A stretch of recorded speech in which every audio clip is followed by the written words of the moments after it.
Dans notre capsule Max Ski Service avec Raphaël, aujourd'hui, on va essayer d'éviter que quand vous achetez l'équipement de touring, il se retrouve 3 semaines après sur Kijiji. Parce que c'est ce que j'ai vu le plus de néophytes qui se sont lancés dans l'aventure du touring et qui ont été mal conseillés, qui ont acheté le mauvais matériel pour eux et après ils font comme « Mais qu'est-ce que j'ai fait là? » OK? Alors, au lieu d'acheter en ligne, on vient vous voir, puis là, on va vous préparer, dépendamment de vos besoins, ce que vous aimez faire en randonnée alpine, en touring, un ensemble qui va convenir à vos besoins. Par exemple, toi, tu es dans un mode à la fois monté, à la fois ski alpin, donc... Tout à fait. Alors ici, ce que je vais avoir dans les mains, je vais avoir un Core 93 qui est un ski qui est allégé, qui a du graphène à l'intérieur pour avoir un ski qui est solide mais léger. Et donc capable d'aller sur la piste. Mais capable d'aller sur la piste. Il accroche vraiment bien quand tu te mets à quart. C'est un ski qui est fait pour ça.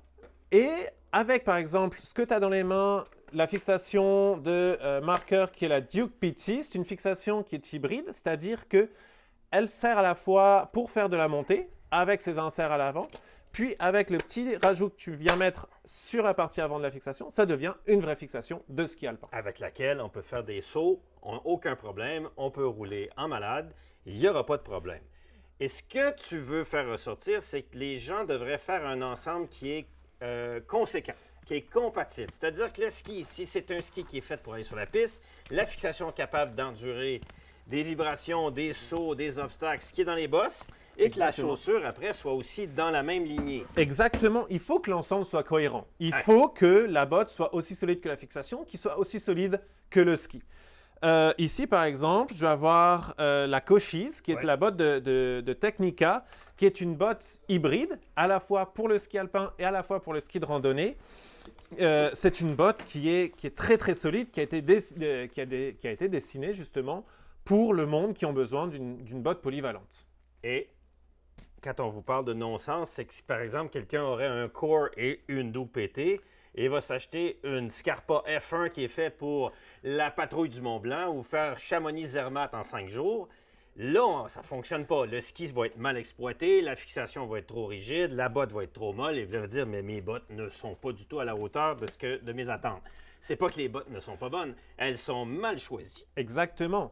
Encore une fois, il faut que le kit soit cohérent. Si notre but principal en rando alpine, c'est d'aller faire de la montée, dans ce cas-là, on va chercher un kit un petit peu plus léger, c'est-à-dire une botte un peu plus légère, la F1 de Scarpa, une fixation beaucoup plus légère par rapport à la Duke PT qui est la ATK Crest. Et à côté de ça, on va avoir un ski très allégé. Ici, le 0G de Blizzard qui est un ski qui se skie quand même, mais c'est pas son point fort. Son point fort, ça va être la montée, ça va être son poids.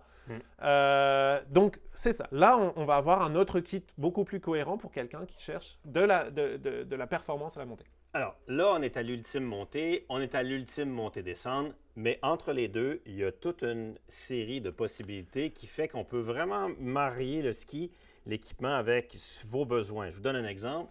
Chez Blizzard, on a le Hustle 9 et 10 qui se trouve entre le Rustler et le 0G. Fait que quelqu'un qui veut à la fois de la légèreté, mais qui veut être capable à la descente d'embarquer dans la Mekelok, puis la Mekelok est glacée, parce qu'on est monté il est rendu 4h30, puis là on veut descendre à la noirceur sur une piste, puis on est quand même capable. C'est la chance qu'on va avoir, nous, ici, c'est qu'on a une diversité de produits qui permet de pouvoir affiner le kit qu'on va faire pour la personne qui vient nous voir et qui a besoin de s'équiper. Et on comprend que certaines personnes veulent une paire de skis et être capable de faire du ski alpin et de la montée avec. Donc, le kit de départ, Cochise, Headcore, fixation Duke PT, on est là. Tu l'as dans toutes les marques. À la limite, il y a des gens qui mettent une Duke PT sur un ski pur alpin, que ce soit chez Faction, chez Blizzard, chez n'importe qui. Et après, ben, cette botte-là fait le travail à la montée et à la descente. Et à l'autre bout du spectre, ultra léger, ultra performant. Plus léger que ça, là, on est rendu avec un ski de fond. Après, on a quand même le ski typé Coupe du Monde ultra léger. Par exemple, chez Casley ou même chez Blizzard, on va avoir le ski ultra léger qui permet d'avoir juste de la performance à la montée. Par contre, à la descente, c'est une autre histoire. Mais moi, je le vois quand je monte dans les sentiers à Tremblant. Et les erreurs que les gens ont faites. Ouais. Tu vois, que ce soit au niveau des vêtements, il y a des gens qui montent avec un manteau de plume puis un casque sur la tête pendant qu'ils montent, avec des skis qui ne sont pas du tout appropriés pour ce qu'ils sont en train de faire. Ils se sont fait vendre ça. Ils ont acheté ça d'un ami. Ils le regrettent. Alors, encore là, la plus grande valeur chez Max Ski Service, ça reste le conseil.